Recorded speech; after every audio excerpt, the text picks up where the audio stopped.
ګوره عزت د الله په دین کې دی، عزت په اسلام کې دی، وقار په اسلام کې دی، درناوی په اسلام کې دی.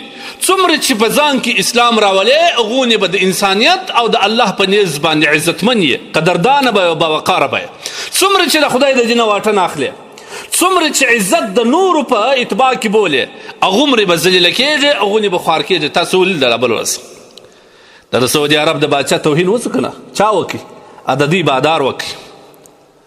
هغه چې دغه فرعون د وخت د دې ظالم د دغه مسلمانانو قاتل د دې د راتګ دپاره یې څومره خوشحالۍ څرګندې کړې، څومره پروټوکول یې ورکړي، څومره عزت یې ورکړي، په څه رقم آرایش و اسایش باندې دته عزت و درناوی ورکړي، ان تر دې چې بعض ذلیله مسلمانانو خو خپل ښځې هم ورته راویستلې، هغوی یې ورته بربنډې کړې، هغوی یې ورته لسترې کړې او بیا یې ورته سرخولې، او دا د دې ځان لپاره عزت بولي.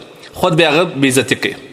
په عام محضر کې د ټول دنیا په مخ کې داسې ذلیل کوي چې د یوې روپۍ هم نه کوي. وجه څه ده؟ دا د ټرمپ نه ګیله نه کېږي، دا د زموږ خپلو انسانانو څخه ګیله کېږي چې دوی د الله د دین څخه لرې کېږي.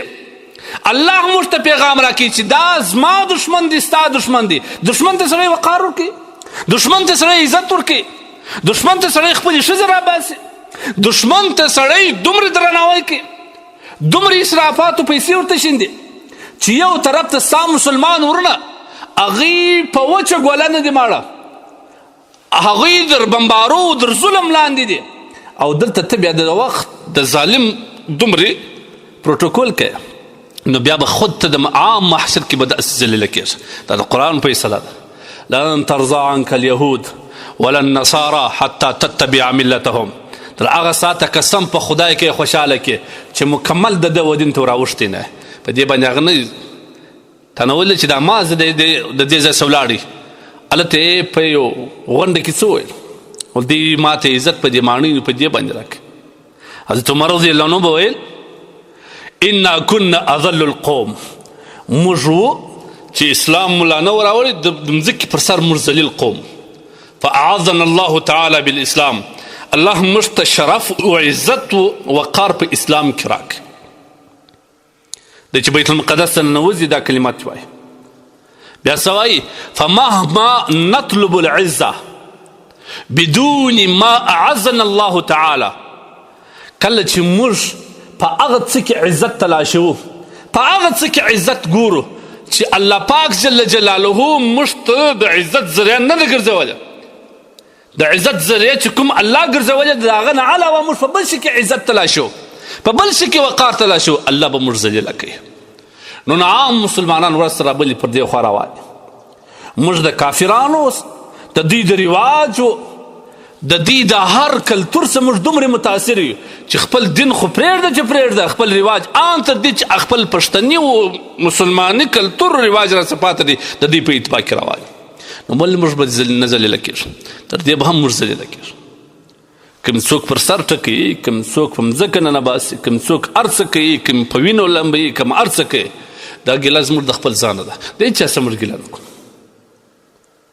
او اردو کې یو متل دی که شعر دی، اس گر کو آگ لگ گئی گر کی چراغ سے. دا کور ته چې نن اور لګېدلی دی، د اور یې اخیستی دی، دا د کور د څراغ اخیستی دی، د بیابان څخه چا اور نه دی راغورځولی، چا سکروټه نه ده غورځولی. نن چې پر عالمي سطح باندې د مسلمان توهین کېږي، یا د مسلمان تذلیل کېږي، یا مسلمان پر سر ټکول کېږي، یا مسلمان په وینو رنګ دی، یا مسلمان د لوږې چغې وایي، یا مسلمان د لوږې مري، یا مسلمان ټوټې ټوټې کېږي، یا مسلمان په داریږي، دا د ټولو لویه وجه دا ده چې خپله مسلمانان د تذلیل او ضلالت ته ځان مجبوره کړی دی. په خپل منځ کې اتفاق نسته، اتحاد نسته، په یو نامو په بل نامه سره وه، یو ملک په بل ملک سره تقسیم کا، بیا سره منتشر کا. وجه به دغه یي چې ورځ سره بلې به موږ نور هم ذلیله کېږو. په دې باک مه کوئ، دا به ولا سترګو ته رانجه وبولئ، د دې به لا هم ولا موږ ذلیله سو. د خدای په خاطر امته خپل دین ته مخ کا، خپل قرآن ته مخ کا. الله زموږ سره وعده کړی ده چې عزت فإن العزة لله، عزت د خدای سره دی، عزت د خدای په کلام کې دی، عزت د خدای د دین په اتباع کې دی، عزت د الله تبارک و تعالی په دین کې، د الله په کتاب کې د الله د لورې دی. په بل شي کې عزت نه پیدا کېږي.